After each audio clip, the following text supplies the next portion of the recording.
আসসালামু আলাইকুম। কেমন আছো তোমরা সবাই? আশা করি সবাই ভালো আছো। আলহামদুলিল্লাহ আমিও ভালো আছি। বরিশালের বউয়ের রান্নাঘরে তোমাদের সবাইকে স্বাগতম।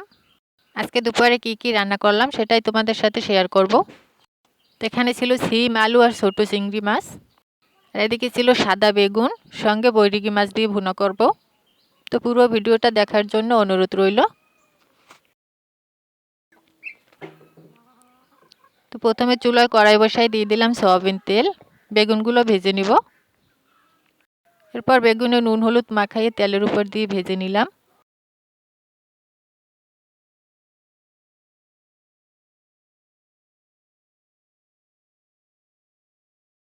তো বেগুনগুলো ভাজা হয়ে গেছে, নামাই নিছি।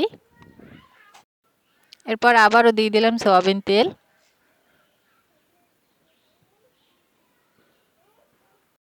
এরপর দিয়ে দিলাম পেস্ট কুচি, কাঁচামরিচ ফালি, জিরে আর রসুন বাটা। সামান্য একটু ভেজে অল্প পরিমাণে পানি দিয়ে দিলাম। দিয়ে দিলাম হলুদ মরিচের গুঁড়ো, লবণ দিয়ে মশলাটা খুব ভালোভাবে কষাই নিব।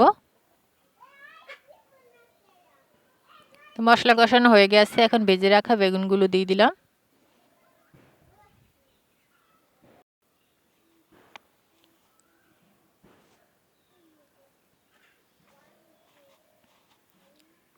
এখন ধুয়ে রাখা বৈরিগি মাছগুলো দিয়ে একটু কষাই নিব। বৈরিগি মাছগুলো আমি ভাজিনি।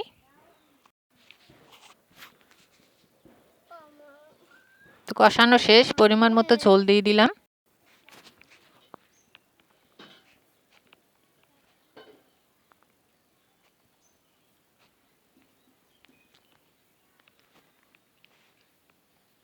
তো এখন কিছুক্ষণ ডেকে জাল করে নিব। তো কিছুক্ষণ পর ঢাকনাটা তুলে দিয়ে দিলাম ধনিয়া পাতা কুচি।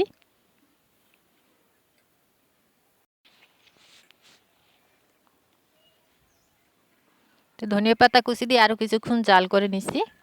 এই তো বৈরাগী মাছ রান্না হয়ে গেছে। কড়াইটা নামাই নিলাম। এরপর চুলায় আবারও আরেকটা কড়াই বসাই দিয়ে দিলাম সয়াবিন তেল।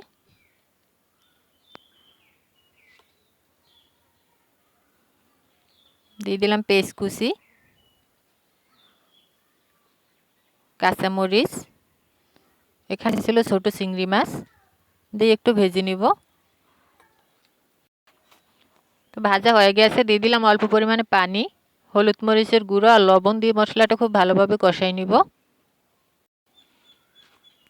মশলা কষানো হয়ে গেছে, এখন ধুয়ে রাখা সিম আর আলুগুলো দিয়ে দিব। তো সব সিমগুলো দিয়ে কিছুক্ষণ ঢেকে দেব সিদ্ধ হওয়ার জন্য।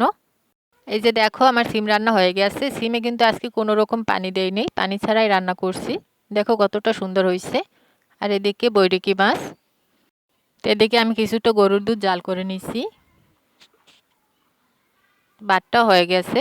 তো আজকের ভিডিওটা কেমন হয়েছে নিশ্চয়ই কমেন্ট করে জানাবা। খুদা হাফেজ।